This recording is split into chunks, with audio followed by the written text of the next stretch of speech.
Hey colleagues, it's Rob Franklin, the AAEP President. I just want to bring you a summer update and just provide you what's going on with the AAEP leadership and what we've been doing since I last spoke with you. This weekend, I'm actually coming to you from the headquarters here in the Kentucky Horse Park in Lexington, Kentucky, where we've had a very busy weekend meeting with our educational partners, also young leaders through the AAEP LEAD program, and then our board of directors meeting also going on. So it's been a productive meeting. There's been a lot of energy that's going into the association. Our educational partners, don't forget that not only are they providing sponsorship and helping enhance our member benefits and the continuing education that we're able to provide, but they also have decided, when we first started our commission for equine veterinary sustainability, to join us, to lock arms, to say, hey, this is important to us too. And so they're really leaning in with all of their resources, with their people. And so as you see them coming in and out of your practices, realize that they are very much committed to the retention and recruitment of equine veterinarians, and they're working closely with us to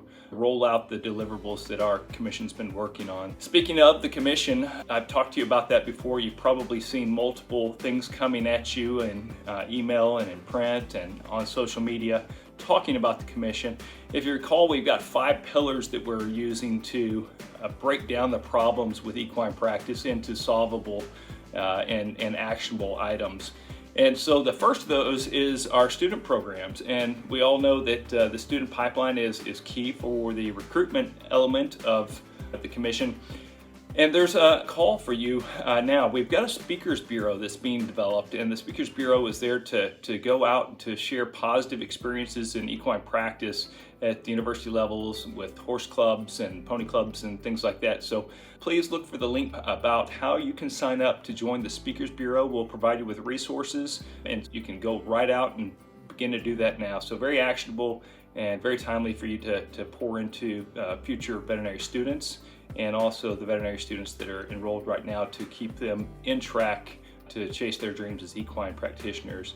And then of course we've got the internship subcommittee that's been working very hard for a long time, and they've actually pumped out a couple of very key deliverables now that's going to help both the practice owners that are constructing and maintaining these valuable internships, along with the current and the future interns. And so 2 of these sort of deliverables are already for you to use.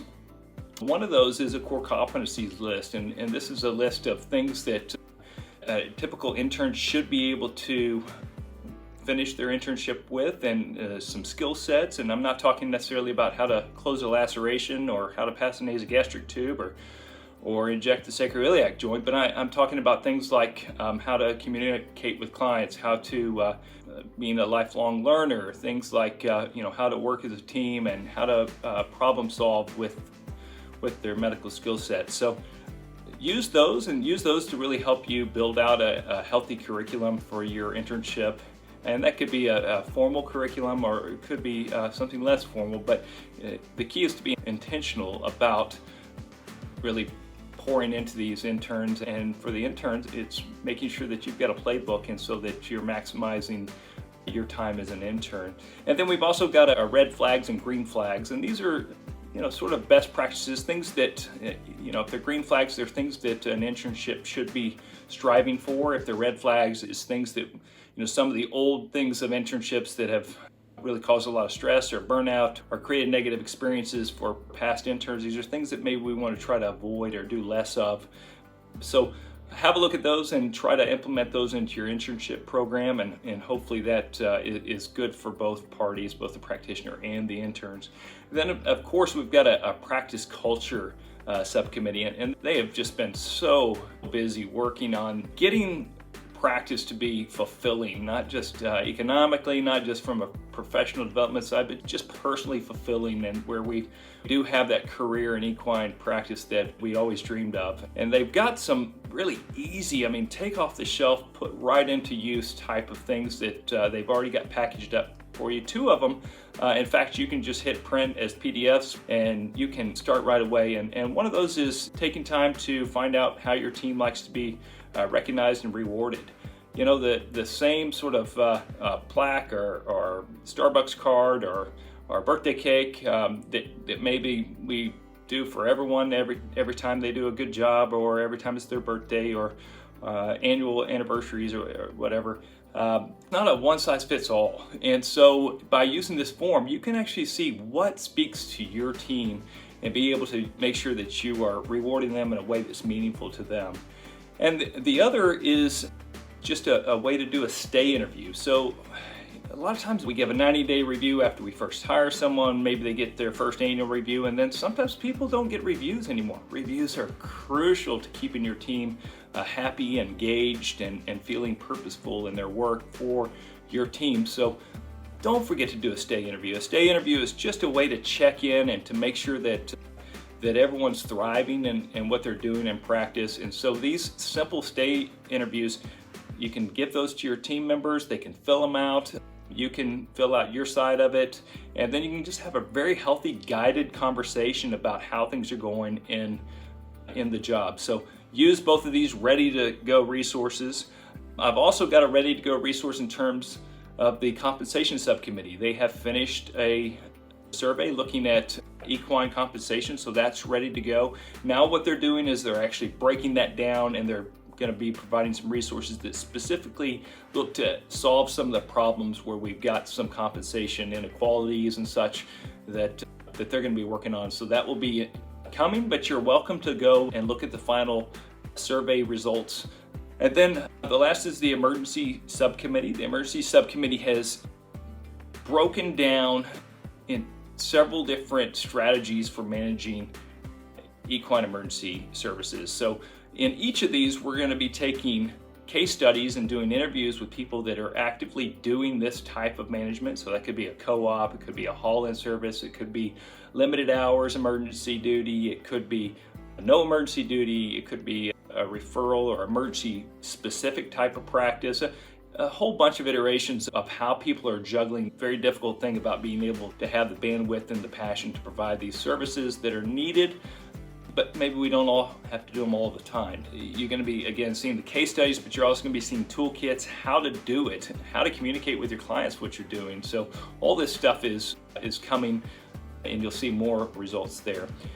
The last thing I'd like to speak to you outside of the commission is just some of our member benefits. I talked to you before about the member assistance program and how your team, for pennies a month, can get access to legal and mental health and some of these professional services that they need that maybe they don't have resources for, that's available. But we've also got a couple of other things that you're probably not aware of as AAEP members that can be very valuable to you. And one of those is the Vet Club. That's a purchasing club. You can save not only your membership, but thousands of dollars on top of your membership by just utilizing the value adds that are available through the Vet Club. So have a look at that. You'll be amazed how many things that are actually applicable to your practice, and if you've got a practice manager, you can hand that off to and have them cross-check and see where you can start to save a lot of money there.